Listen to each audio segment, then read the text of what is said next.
walking home alone. It's dark, it's late, and you're in an unfamiliar area. You hear a noise.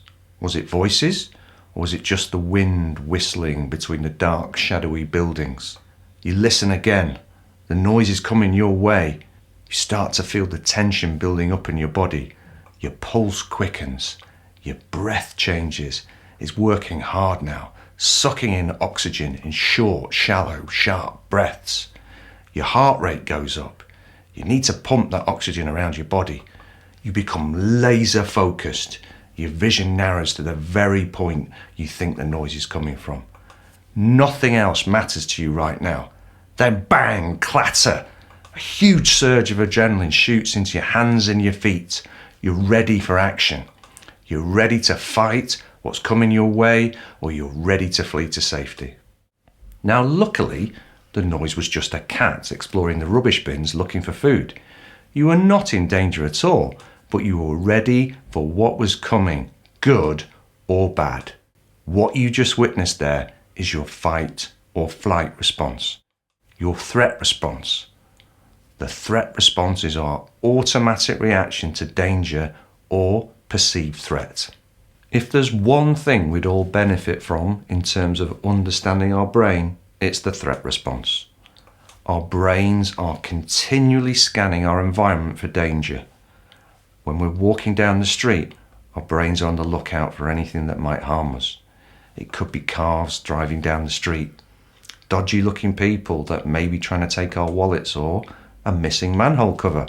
There are many things out there to watch out for, and if there's trouble in store, our brains are quick to find it.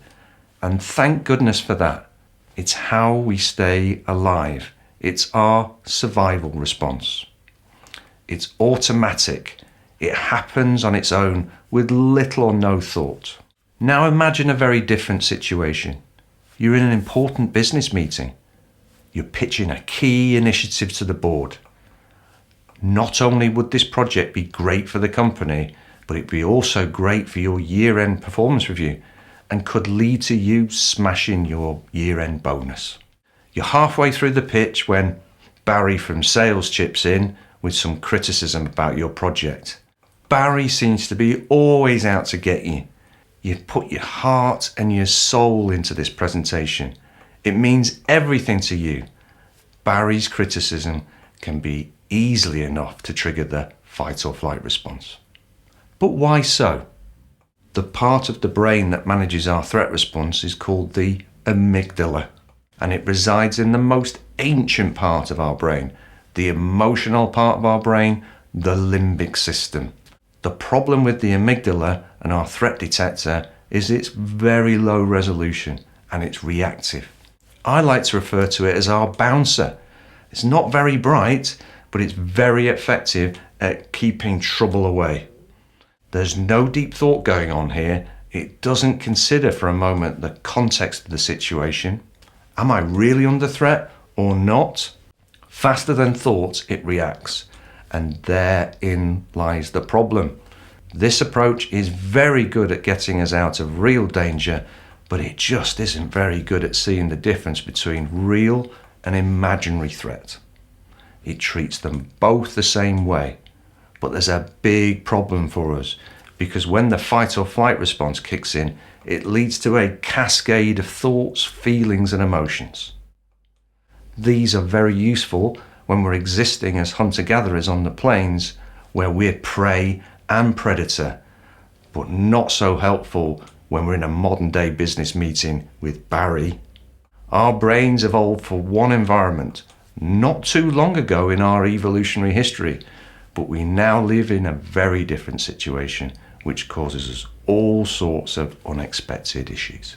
It's really difficult to understand what it's like to live as we did a mere 20,000 years ago anymore, but it's certainly paid to have your wits about you.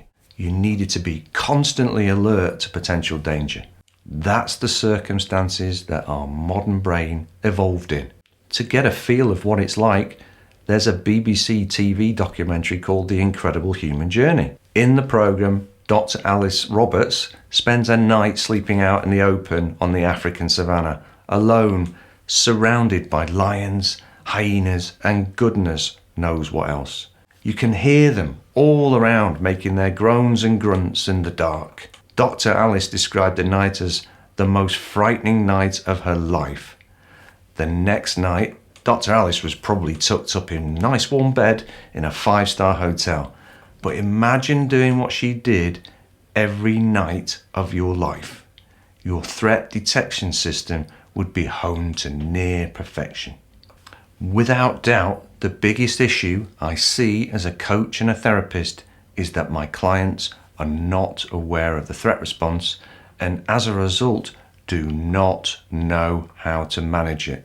Consequently, they are managed by their emotions rather than being able to manage their emotions themselves. The best skill I can help anyone with is to manage the threat response. Why is this so important? When you're in the fight or flight response, you are in a highly emotional state. If you are suffering with any psychological issue such as anxiety or depression, you are in a highly emotional state.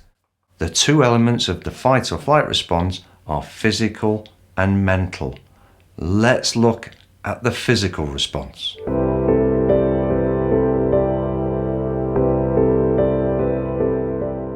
Firstly, your breathing will change to short, shallow, sharp breaths, normally high up in the collarbone. You're trying to suck in oxygen to help you take action. As a result, your heart rate will go up as it tries to pump that extra oxygen around the body. You'll feel a palpitating chest. You may start to sweat more as you're heating up. Your vision may narrow and you'll lose your peripheral vision. You're trying to lock in your attention on the threat. You may feel you need to go to the toilet or feel sick. Your body needs to or wants to evacuate everything not needed. Next time you feel anxious or nervous, see if you can take a moment to notice what's going on in your body. These are your early warning signs that will help you manage the situation better.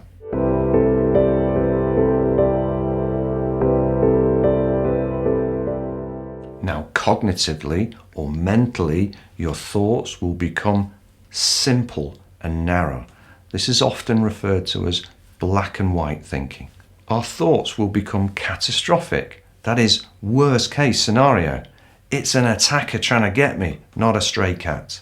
Understanding what happens to us when we're feeling threatened and then being able to manage our emotion is key to emotional intelligence. Most people have no idea when they're in the fight or flight response and as a result behave very emotionally. This leads to overreaction or an escalation of issues that could have been easily managed far more calmly and rationally.